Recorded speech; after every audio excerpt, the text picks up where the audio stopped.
महाराज पलंगावर बसले. मला अजूनही तो प्रसंग आठवतोय. शेजारी मी बसलो होतो. महाराज असे म्हटलं. तर त्याच्या आधी ते महाराज माझ्याकडे, माझ्या चेहऱ्याकडे बघितलं.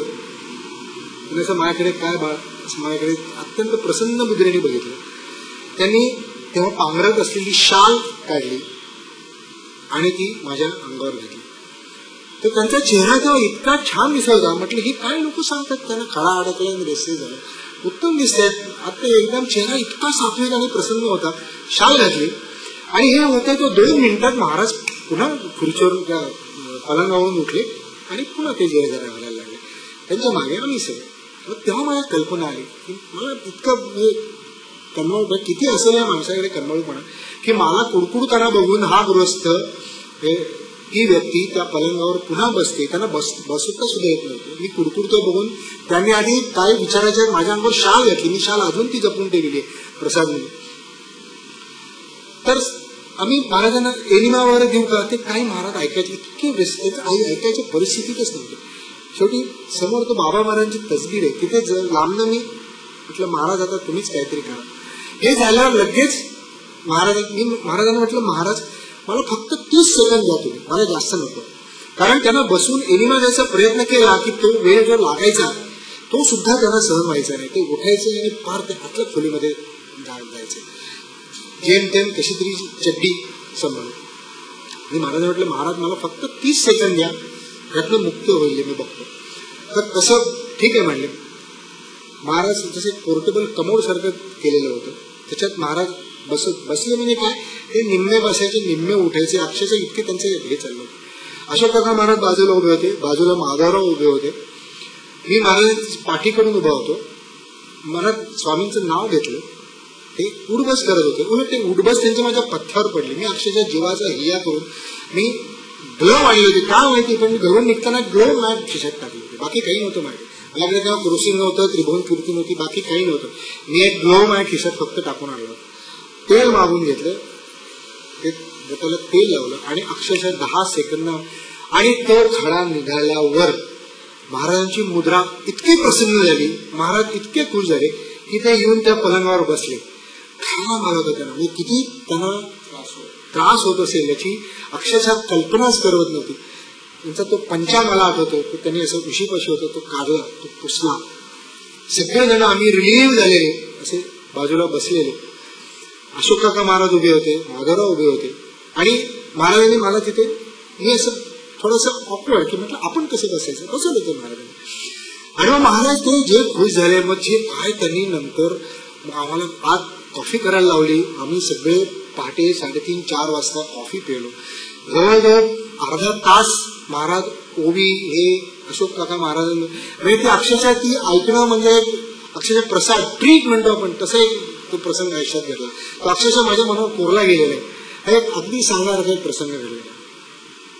अजून एक असाच माझ्या शिक्षणाचा एक भाग म्हणतो. तेव्हा एक मला एका गोष्टीचा अतिशय उलगडा झाला. तेव्हा काय व्हायचं, वालकसाहेब बऱ्याच वेळा यायचे, आमची गाठ पडायची. वालकसाहेब लंगडायचे बऱ्याच वेळा, त्यांचे पाय आणि गुडघा दुखायचा. तर तेव्हा असं माझी ट्यूब जरा तेव्हा उशिरा लागली की म्हटलं महाराजांची जी काही शुगर अधनमधन वाढते ही आणि या वालारकर साहेबांचे गुडघा दुखणं आणि पाय दुखणं याचा म्हटलं काहीतरी संबंध आहे. ही माझी ट्यूब जरा तेव्हा लागली. आम्ही बाहेर चर्चा करत असताना वालारकर साहेबांना म्हणायचो, विचारायचे, महाराजात विश्रांती घेत असायचे आणि आम्ही बाहेर बाकड्यावर बसून गप्पा मारत असायचो. हे गुडघा दुखतोय असं वालारकर साहेब तक्रारी सांगायचे. मी त्यांना म्हणायचो वालारकर साहेब एकदा तुम्हाला गाऊट असेल तुम्ही एकदा युरिक ऍसिड का नाही करून घे, असं तसं. हो नाही करता तेवढं महाराजांची हाक घ्यायची, ते बोलणं तेवढंच अर्ध्यावर राहायचं. माझ्या असं लक्षात आलं वालारकर साहेबांचं लंगडणं आणि इकडे महाराजांची शुगर, आमची नाडी परीक्षा. महाराजांनी कुठलीही ट्रीटमेंट न घेणं. त्याने आतापर्यंत या 1.5 वर्षामध्ये माझ्या हातातनं 3 ते 4 वेळा फक्त गोळ्या घेतल्या असतील, कदाचित एकदा किंवा 2दा फक्त एक 6 युनिट इन्शुलिन घेतलं असेल. याच्या पलीकडे त्यांनी औषध कधीच घेतलं नव्हतं माझ्याकडे. त्याचा अतिशय जवळचा संबंध आहे. महाराजांची शुगर नंतर 3-4 दिवसात खाली गेली की वालकराव साहेबांचं त्याचं काही गुडघा दुखायचा किंवा सांधे दुखायची, तेच सांधे दुखी थांबायची. तेव्हा माझी ट्यूब ही उशिरा लागली. असं होता होता अभ्यास. अजून एक व्यवसायातलं किंवा एक फार छान गमतीशीर उदाहरण देतो. अगदी म्हणजे नाव सांगून देतो, आज ती व्यक्ती आपल्या इथे हजर आहे, अजित गालवणकर. एकदा अजित गालवणकर माझ्याकडे आले, असं घाबरे एक बरोबर त्यांनी एक्सरे आणला होता. म्हटलं काय अजित शेठ काय झालं? म्हणलं डॉक्टर पाठीत पाणी झालंय त्यांनी. हो का म्हटलं. मी 8 सेकंद मला म्हटलं काही वाटत नाही पाणी. म्हटलं काय होतं काय तुम्हाला? नाही काहीतरी इथे दुखत होतं. पुण्यातल्याच एका प्रथित डॉक्टरांनी त्यांची पाठीतलं पाणी काढायची 2-3 दिवसानंतरची अपॉइंटमेंट दिली होती त्यांना, की या दिवशी या, आपण त्या दिवशी ऍडमिट करू, पाठीतलं पाणी काढू, प्लुरल टायपिंग आम्ही म्हणतो तसं करू. तर काय करूया म्हणून ते माझ्याकडे ते एक्सरे घेऊन आले होते. अजित शेठनं मी बघितलं, तपासलं. म्हटलं अजित शेठ तुम्ही म्हणता आपण, म्हटलं मला तर काही खरं वाटत नाही, एक्सरे आहे. म्हटलं मी अमान्य करत नाहीये, म्हटलं ऑब्जेक्टिव्ह पाणी दिसतंय पण माझ्यामध्ये पाणी नाहीये, आता ते सांगड कशी घालायची मी सांगतो.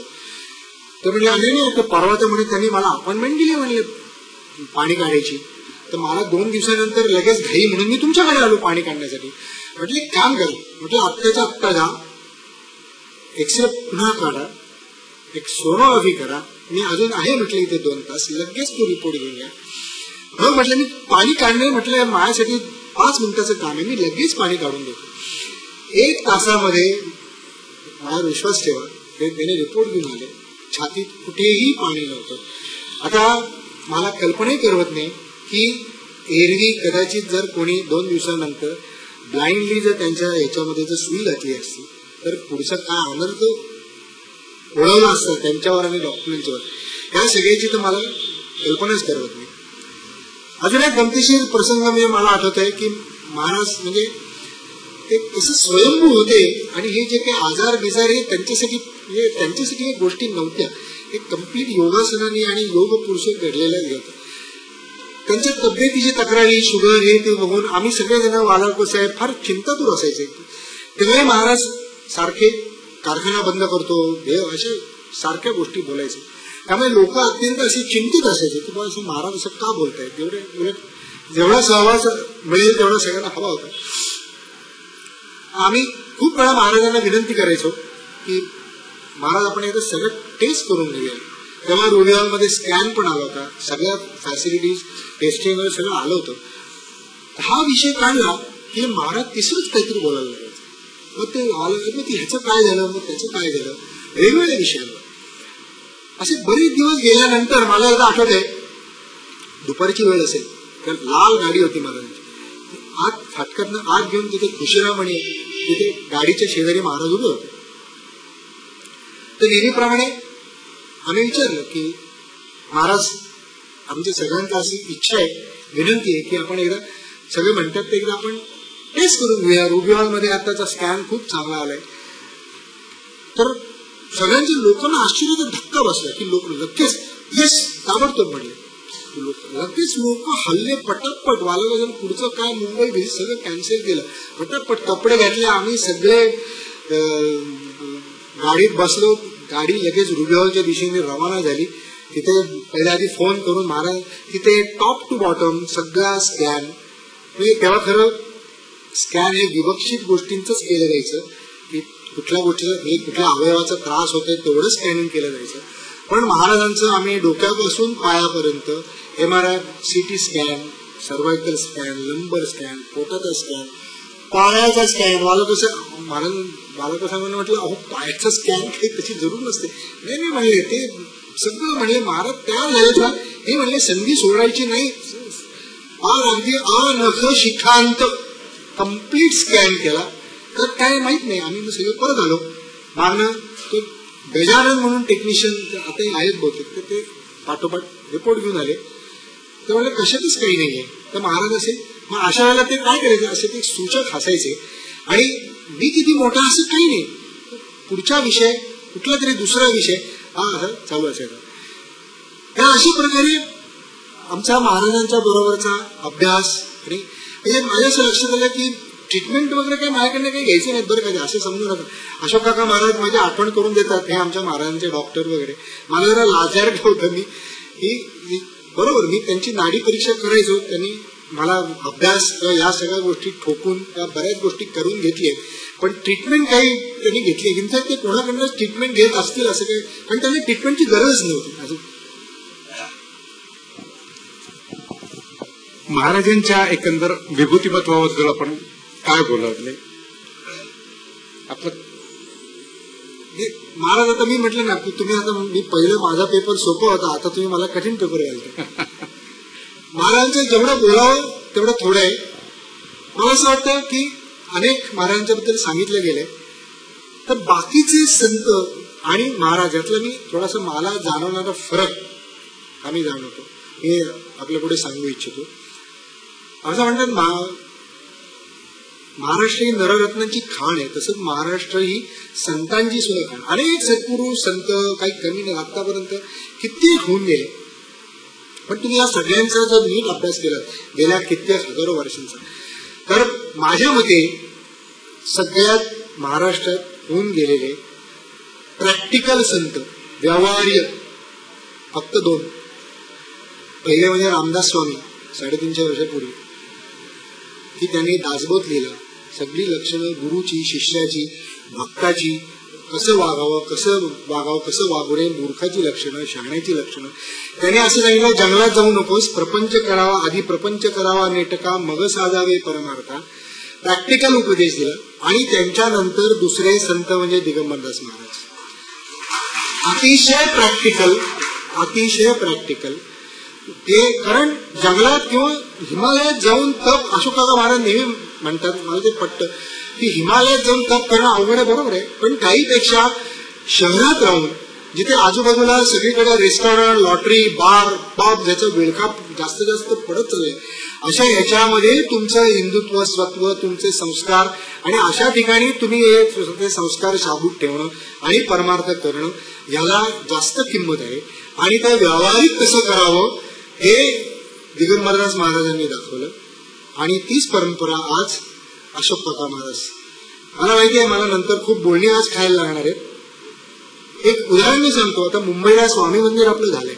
आपल्या इथे स्त्रियांनी नेहमी भारतीय पोशाखात म्हणजे सहावारी किंवा नऊवारी साडी जेव्हा असा रिवाज आहे, पण मुंबईच्या स्वामी मंदिर मध्ये काका महाराजांनी तिथला भौगोलिक परिस्थितीशी मिळता जुळता निर्णय घेऊन की तिथे जर हा निर्णय घेतला असता की फक्त साडीत यायचं, तर मुंबई हे कॉस्मोपॉलिटन सिटी आहे, तिथे महाराष्ट्रीयन लोकांपेक्षा जास्त उत्तरेकडले येणारे लोक आहेत.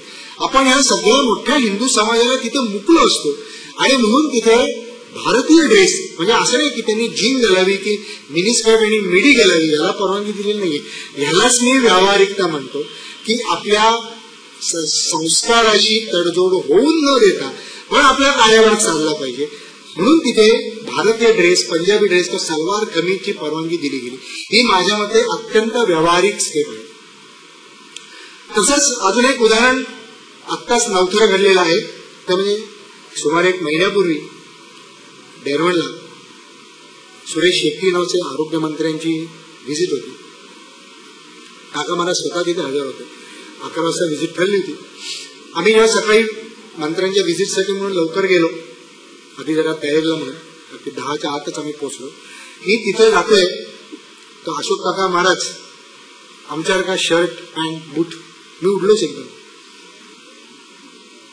कारण काका महाराजांना अशा याच्यात बघायची कधी सवय नाही मंत्र्यांची. तिथे आता हल्ली काय IT सेक्टरमध्ये हल्ली एक HRMBA नावाचं एक हल्ली फार बुजबुजाट झालंय. म्हणजे काय, ह्युमन रिसोर्सेस MBA अशी नावं कोणच देतात.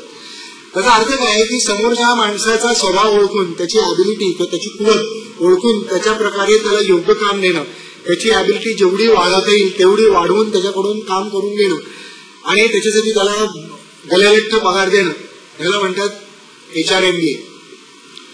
तर तेच काम काका महाराज तिथे आमच्याकडून सगळ्यांच्याकडून करून येत होते.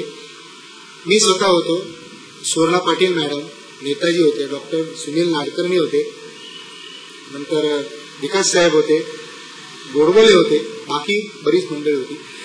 त्या मंत्र्यांची व्हिजिट, त्यांना तिथून सावर्ड्याला उतरून त्यांना तिथे प्रत्यक्ष आणून त्यांना नंतर सगळं हॉस्पिटल फिरवून त्यांना कसं सगळ्या ह्याच्यात गुंगवायचं, मग त्यांना कुठे खायला द्यायचं, कुठे प्यायला द्यायचं, मग काय बोलायचं, मग शेवटी सर्वे वगैरे कसं घ्यायचं, हे त्या प्रत्येक व्यक्तीची कुवत आणि त्या प्रत्येक व्यक्तीचं हे ओळखून काका महाराज त्यांना तसं अलॉटमेंट देत होते. हे पाहून माझ्या असं लक्षात आलं की HRMBA म्हणजे तुम्ही या स्थानात फक्त युनिव्हर्सिटीवाल्यांना म्हणून कुठले कॅन्डिडेटला 1 वर्ष इथे ठेवा आणि इथे जे उत्सव ज्या मेटिक्युलसली आत्ताच काका महाराज देगलूरकर सरांना सांगत होते की इथे कसं की जेवण असताना मेनू ठरलेला असतो, त्याच्या मेनू मध्ये मसाले भात कधीही बदलत नाही. जिलबी आज आहे म्हणजे जिलबी आहे, त्या दिवशी लाडू कधी होत नाही. तसं झालं तर त्या दिवशीचा सगळा मेनू कोलॅप्स होतो जर बदललं तर. HRMBA इथे येऊन 1 वर्ष त्या माणसाला काढू दे, त्याला HRMBAचा बाप अशी डिग्री मिळेल, याबद्दल मला खात्री आहे. हे अत्यंत व्यवहारामध्ये कसं उतरावं याचा वस्तुपाठ आहे. अजून एक मला जाणवणारा फरक म्हणजे तुम्ही जर नीट बघितलं तर बाकीच्या ज्या संत परंपरा आहेत या सगळ्या काही कारणाने खंडित झालेल्या आहेत. त्यांचे शिष्य परंपरा ही नंतर योग्य मिळाली नाही म्हणा, हे म्हणा, पण महाराजांच्या कृपेने आतापर्यंत तरी आणि याच्या पुढेही परंपरा अखंड चालू राहील. बिडकर महाराज, बाबा महाराज, दिगंबरदास महाराज, अशोक काका महाराज. आज अशोक काका महाराज देगलूरकरांना सांगत होते, मला जो प्रश्न आज बरेच पडले होते त्याचं उत्तर काका महाराजांनी न बोलता दिलं. बाबा महाराज, दिगंबरदास महाराज त्यांना म्हणले की मी परंतु तू सांभाळ, मी आलो की मग मी तुला इथून रिटायर करेन, इथून तुला रिलीव्ह करेन, असं मगाशीच काका महाराज म्हटले. त्यामुळे ही परंपरा याच्या पुढेही चालू राहणार आहे. अशी अखंड परंपरा मला सांगा कुठल्याही संत परंपरेमध्ये महाराष्ट्रामध्ये नाहीये. असं म्हणतात की वडिलांच्या पाठीवर मुलगा बसतो, तो जास्त वर बघतो, जास्त पुढचं बघतो, मुलगा मोठा होतो, वडील होतो, त्याच्या पाठीवर त्याचा मुलगा बसतो. या अशाच प्रकारे कार्य बाबा महाराजांच्या इच्छेने इथे चालू आहे. बाबा महाराजच म्हणले मला इथे 1000 वर्ष इथे राहायचंय. असं होतं तर मध्ये आपले डेरवणचे गोडबोले मध्ये त्यांचे बरेच त्रास व्हायचे, हे व्हायचे, शुगर वाढायचे, मग कोणतरी सांगायचे तुम्हाला गोडबोले फार स्ट्रेस येतो, हे होतं. आता गोडबोले काका म्हणून सांगायचे अहो मला हे सगळं त्यांची व्हिजिट मला फार म्हणजे स्ट्रेस पडतो. तर तेव्हा काका महाराजांनी त्यांना उत्तर मला अजूनही माझ्या स्मरणात आहे, फार शिकायला मिळतं. ते म्हणले लागले का तुला कसं स्ट्रेस, म्हणजे तू काय स्ट्रेस घेतो, बाबा महाराजांचं काम येतं म्हणले तिथे 1000 वर्ष राहणार आहे, तू स्ट्रेस घेऊन तू काय श्रद्धा करतोस. म्हणजे मला याच्यात निष्काम कर्मयोग काकांनी शिकवलंय की हे जे करतोस तू कोण, तू बाबा महाराजांचं काम करतोस तेवढं कर, तू स्ट्रेस कशासाठी घेतोस स्वतःकडे. तसं जर केलंस तर थोडक्यात निरीक्षपणे निष्काम कर्मयोगपणे काम कर. ह्या अशा अनेक गोष्टी या स्थानामध्ये शिकायला मिळाल्या. अमुक वाटतात, फळं वाटतात, कधीच नाही. त्याचं कारण महाराजांची की कर्मयोग, तुम्ही या काम करा तर तुला मोबदला मिळेल, तू चांगले काम केलंस तुला योग्य मोबदला मिळेल, मी इथे तुला भीक मिळणार नाही. हे सुद्धा एक मला वाटतं बाकीची स्थानं आणि आपली स्थानं या स्थानांमध्ये अतिशय मोठा फरक आहे. आणि आता शेवटी जाता जाता डेरवणचा उल्लेख झाल्याशिवाय महाराजांचं हे आठवणी संपू शकणार नाही. दिगंबर महाराजांच्या डोक्यात सुमारे आधी 80 सालापासून हे सगळं हॉस्पिटलचे प्रोजेक्ट असावे. तुम्ही ते सगळं आधीच, कारण माझा एवढा तेव्हा संपर्क नव्हता, पण बाजूबाजूच्या लोकांच्या बोलण्यातून जे काही आलं, महाराजांना तेव्हा ज्या काही अडचणी आल्या त्या त्यांना त्यांच्या आत्मबलावर, त्यांच्या योग सामर्थ्यावर ते दूर करता आले असंच नाहीये काही एका क्षणात. पण महाराजांना ते कसं करायचं नव्हतं. महाराज नेहमी जगाचा व्यवहार सांभाळायचे. जगाचा व्यवहार महाराजांनी कटशॉट कधीही केला नाही. त्यामुळे त्यांनी रास्त मार्गाने, कायदेशीर मार्गाने त्या लोकांशी, सगळ्या दुष्कृत शक्तींशी लढून त्यांचा पुरा नायनाट करून फक्त एवढ्या गोष्टीत काय झालं असेल की कदाचित थोडा कालापव्य झाला. जी गोष्ट पूर्वी जायला हवी ती त्या गोष्टीला मध्ये हे झालं, मध्ये बरंच पाणी वाहून जायला लागलं. मग 95 मध्ये भूमिपूजन झाल्यानंतर वालवकर साहेबांनी ध्येय सोडला. आणि बघा कसं विधिलिखित किंवा हे असेल, ते जे हॉस्पिटल झालं त्याला सुद्धा नाव इतकं सुरेख आणि समर्पक दिलं गेले की बाकीच्या भक्तांपेक्षा, आम्ही अमेरिकेत असताना कोणीतरी म्हणल्याचं मला आठवत आहे की या आपल्या सगळ्या मंडळीमध्ये महाराजांचे वालवकर ही एकच व्यक्ती अशी आहे. आम्ही जेव्हा 20व्या मजल्यावर जायचो तिला महाराज म्हणले इथून बाहेर उभी टाक, तर म्हणलं आपल्यापैकी सगळेजण काकू कशाला प्रश्न विचारतील, पण ही एकच व्यक्ती कुठलाही विदाउट सिंगल क्वेश्चन आस्क त्या खिडकीतून खाली उडी मारते, अशी एकच व्यक्ती आहे ती म्हणजे वालवकर साहेब.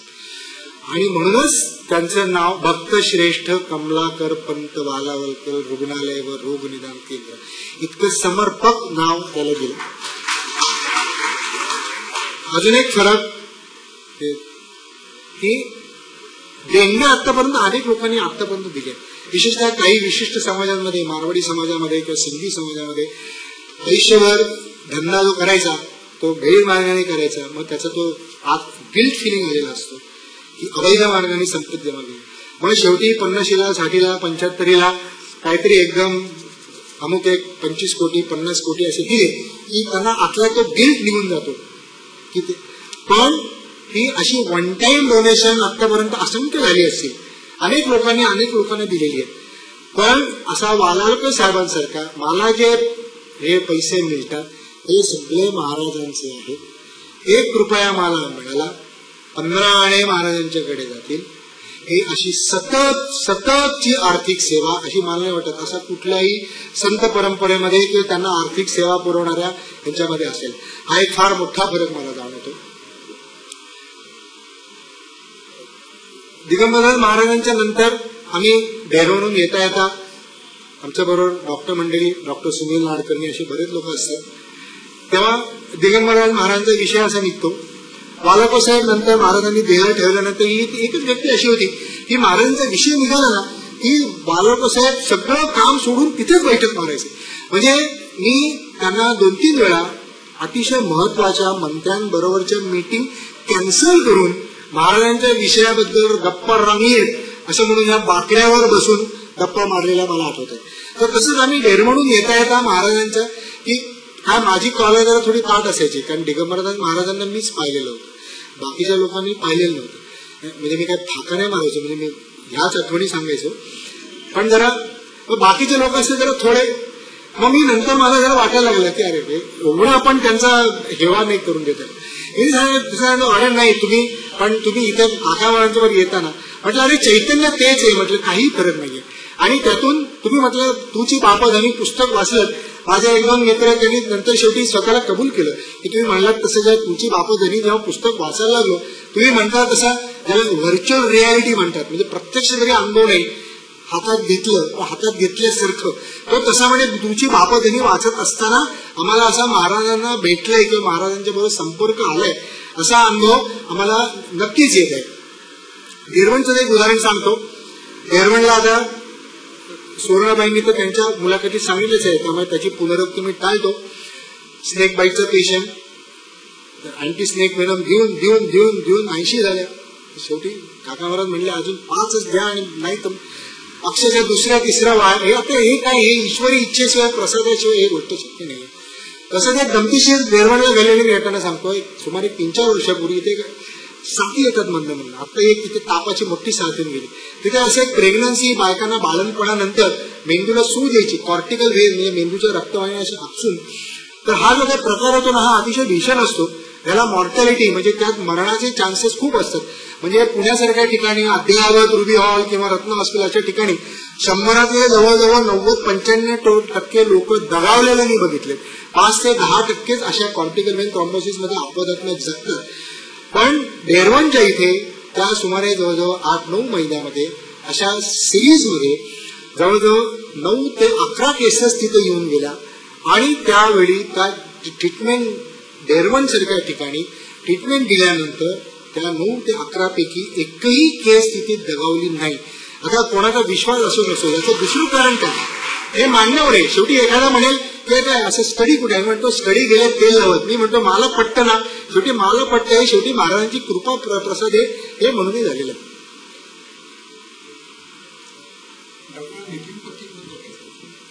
आता मी मंदिरात अनेक लोकांना घेऊन येतो. मला तेच बऱ्याच वेळा समजायचं नाही की त्याचे काही लोक पुढे येतात, काही लोक गलफटतात. असा एक घडलेला प्रसंग आहे. सुमारे 10-11 वर्षापूर्वी काका महाराजांच्या आई, रविवारचा दिवस असेल, दुपारची वेळ होती, 5-6 वाजले असतील, अचानक छातीत दुखायला लागलं, हार्ट अटॅक आला. तेव्हा रत्नामध्ये सगळे घेऊन आले, बघितलं त्यांना, जेव्हा आवश्यक आहे ते सगळी ट्रीटमेंट केली. बऱ्यापैकी मॅसिव्ह हार्ट अटॅक होता. पण एव्हा महाराजांच्यावर पूर्ण निष्ठाम कर्मयोग म्हटलं जे आवश्यक आहे ते सगळं केले. पण आजूबाजूला लोक बरेच जमली होती. नंतर मला असं लक्षात आलं की म्हटलं आता आपण एकट्यावर असं ब्रँड घ्यायच्याऐवजी आपण म्हटलं तर एकदा कार्डिओलॉजिस्टला एकदा दाखवूया, म्हणजे म्हटलं आपल्या शरीरावर सगळं येईल. आता रविवार रात्र 8, रविवार रात्री 9, म्हटलं तर ही वेळ तर खूप अवघड आहे. म्हटलं कार्डिओलॉजिस्ट सारखा सभ्य स्थितीत असणारा माणूस म्हटलं रविवारी कोण सापडणार, म्हणून मी विचार करायला लागलो.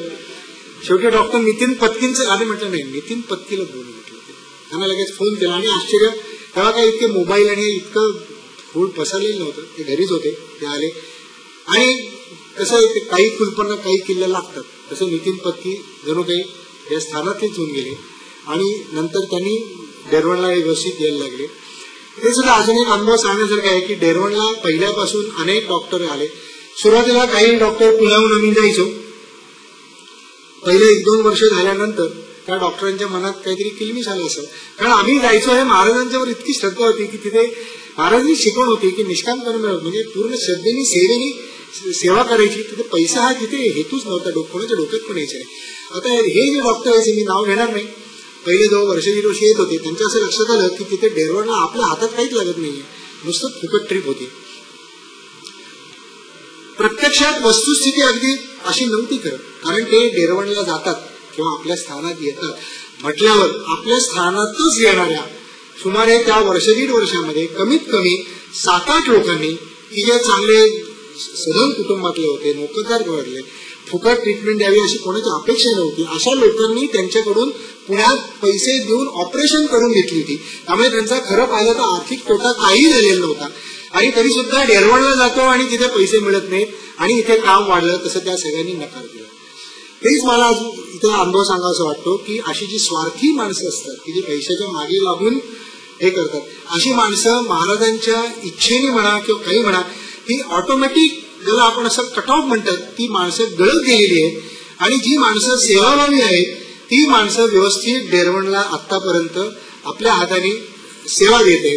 हे सुद्धा महाराजांचा कृपाप्रसाद असं मी समजतो. डेरवणचं हॉस्पिटल हे महाराजांचं खरे अतिभव्य स्वप्न होतं. म्हणजे शिवसृष्टी तर आहेच, पण शिवसृष्टीपेक्षाही ही जी हॉस्पिटलची जी डिमांड आहे ती खूप मोठी आहे. आपण तिथे नेहमी जाता, म्हणजे महाराजांच्या त्या स्वप्नाला साकार करण्याच्या प्रयत्नामध्ये आपणही आपलाही सहभाग आहेच आणि त्या क्षेत्रातले आपण तज्ञ, त्यामुळे आम्हाला त्या हॉस्पिटल विषयी त्या स्वप्नाविषयी सांगा. थोडस बॅकग्राऊंड थोडी पुनरुक्ती होईल, त्याचा जरा दोष घेतो. आम्ही कोकणातले, त्यामुळे कोकणात आम्ही लहानपणी नरसिंह जयंती आमचं कुलदैवत दरवर्षी जायचो.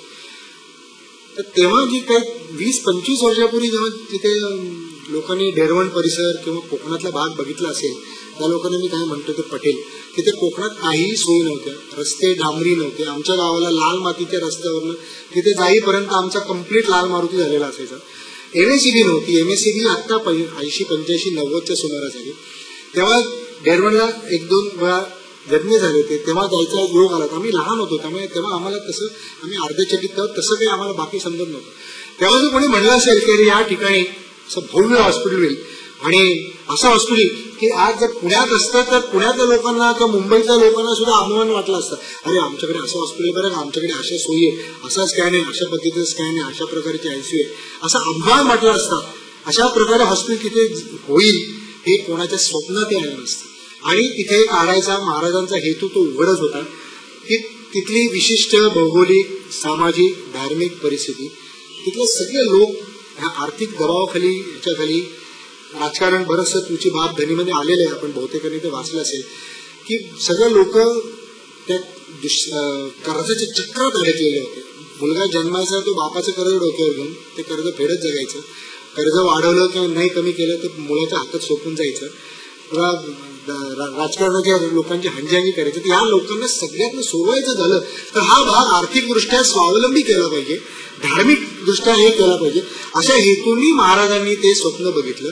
आणि आज महाराजांच्याच इच्छेमुळे हे स्वप्न अति भव्य स्वरूपात साकार झालेलं आहे. आता तिथे सांगायचं तर तिथे आता परिस्थिती अशी आहे की तिथे आपल्याच लोक नाही तर तिथे परदेशी लोक नेटवर बघून कित्येक स्पॅनिश लोक, इंग्लिश लोक, त्यांच्यात अहमभूमिका लागते. ते म्हणतात आम्ही यावर्षी येऊन गेलो, आम्हाला पुढच्या वर्षी पण यायचंय. त्यांचं कोणीतरी सांगून त्यांचा रेफरन्स घेऊन कुठला तरी अमेरिकेतला डॉक्टर तो आम्हाला फोन करतो, आम्हाला ट्रॉपिकल मेडिसिन शिकायचं आहे तर आम्हाला इंटर्नशिप करायला तुमच्या इथे परवानगी द्या. म्हणजे आता बरं चक्र उलटं व्हायला लागलंय. पूर्वी लोक अमेरिकेत शिकायला जायचे, इंग्लंडमध्ये शिकायला जायचे. आता इंग्लंडमधले अमेरिकेतले लोक ट्रॉपिकल मेडिसिन शिकायला तिकडून डेरवणला येतात.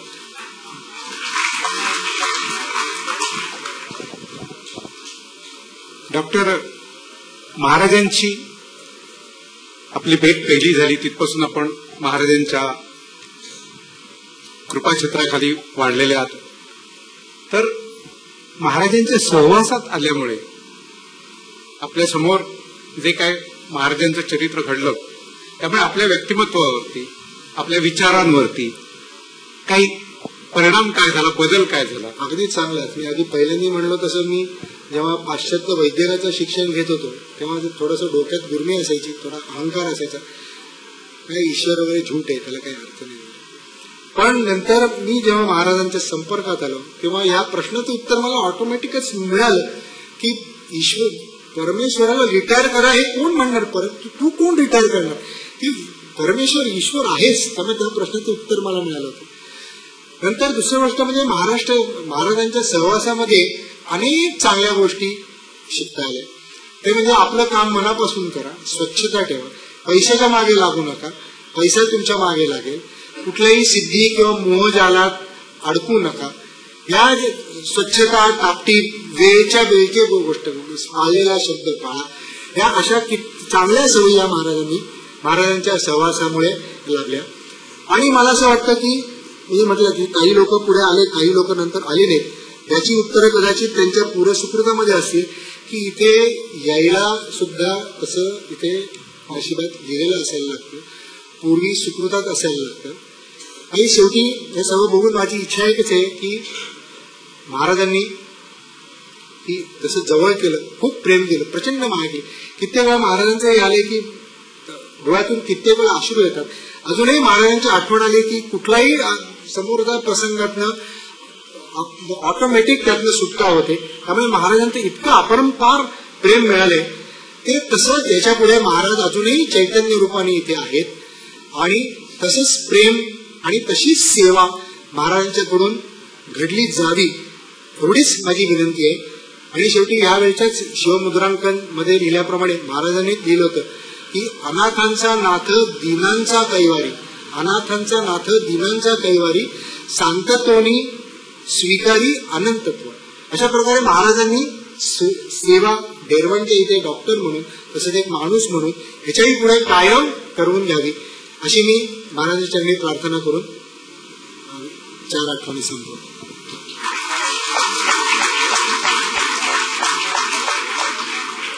आपण महाराजांनी जो सेवा करायचा वृक्ष लावला त्याला त्याची निगा आपण यथाशक्ती यथामती करीत आहात.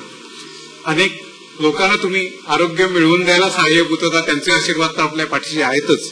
पण महाराजांच्या चरणी अशी आम्ही प्रार्थना करतो की आपल्याला सुख, शांती, समृद्धी, आयुरारोग्याला सर्वच काही उत्तम मिळावं आणि त्या प्रार्थनेबरोबरच आपण आजचा कार्यक्रम. स्वामी समर्थ.